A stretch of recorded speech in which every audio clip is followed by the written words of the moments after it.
past few weeks have been wild and a lot has happened. I was finally able to join as an intern in a real estate team. Took a lot of back and forth, but I got it. I also got to meet with some new team members and get to know exactly what the role is. In this team, I'm starting out by doing database work, like cleaning out old contacts and adding in new ones.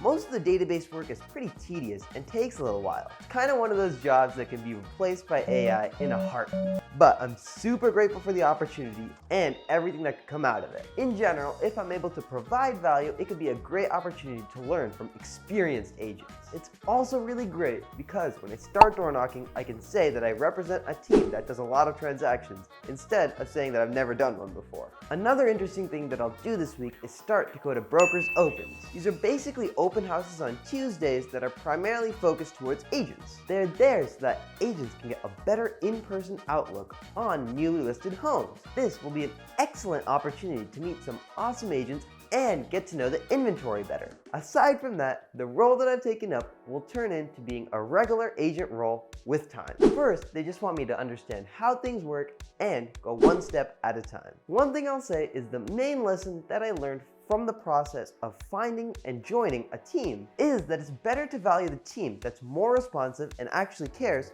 rather than the team that does a lot of volume or has a lot of people. Now, I know I said in my last video that I would immediately start doing door knocking and holding open houses, but unfortunately the team is asking that I wait at least a month or so I can better learn the business before holding any open houses or door knocking. Of course, this kind of sucks, but it does make sense. They don't want somebody running around representing their brand without knowing anything about the industry yet. So for the next few weeks, I'll be doing primarily data entry work and learning about the industry. Aside from the agent stuff, I've also started tracking my channel. Specifically, I'm trying to see what gets views and what doesn't. In short, I found that the deciding factors in an algorithm pushing a video boils down to about 3 main things. Number 1 is hook.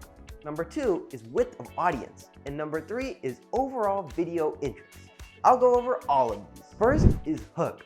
I think this is the single defining factor on whether a video gets watched or not. From what I've seen, a video with a great hook and an okay body gets way more views than a video with an okay hook and a great body. That first few seconds really shape if somebody is going to watch your video or just swipe away. I assume this is because we feel like we're more invested after we've already watched a few seconds of the video. So even though it's not as entertaining, we still watch to see what happens next. Second is width of audience. From what I've seen, when you make a video that doesn't apply to many people, it gets significantly less views compared to ones that apply to everyone. Even if the hook and video is spectacular, the people it gets pushed to is far less because less people are interested. Even though it's great to have a specialized audience, videos that are relatable to more people get more views. This explains why visual comedy videos even break language barriers to get massive amounts of views.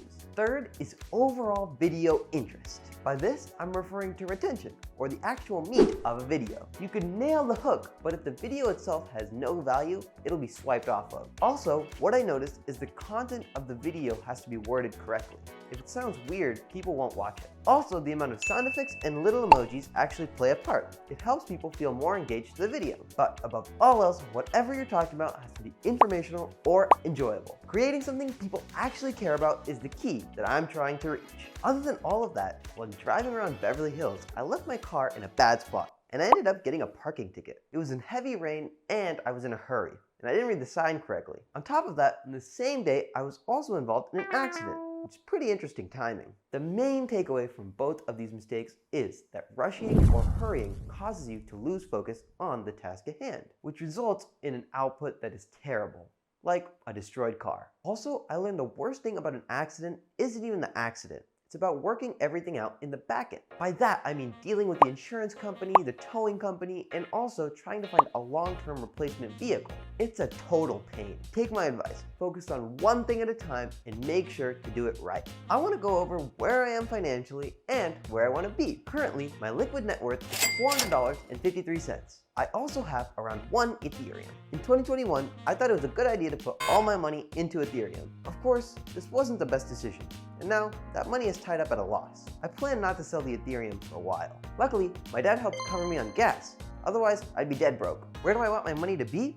Well, I'll have to put my first goalpost as the first 100K. As Charlie Munger said, the first 100K is hard as hell, and it's normally the hardest part. I plan to do this by offering the best customer service possible, and by treating each and every one of the clients I work with as if they were my only source of future business. But honestly, the money and the net amount I will make means really little to me. Considering how early I am in my career, the thing I value most is learning the principles of the industry and also learning how to effectively generate consistent business. Once I learn how to effectively service customers so that they are more than satisfied, and I learned how to replicate it, I will be able to hit whatever goalpost I set. So the main takeaway for me is learning now and earning whenever I think I've fully understood the principles. The last week was my sister's spring break, so a few of the days I didn't work as much, and I went to various places like the Griffith Observatory, the California Science Center, and some cool hikes. Since the workload was less pressing, I took advantage of it and spent some great time with my family. My plan for the coming few weeks is first to learn the inventory in Beverly Hills and the surrounding areas, as well as to learn the neighborhoods and streets,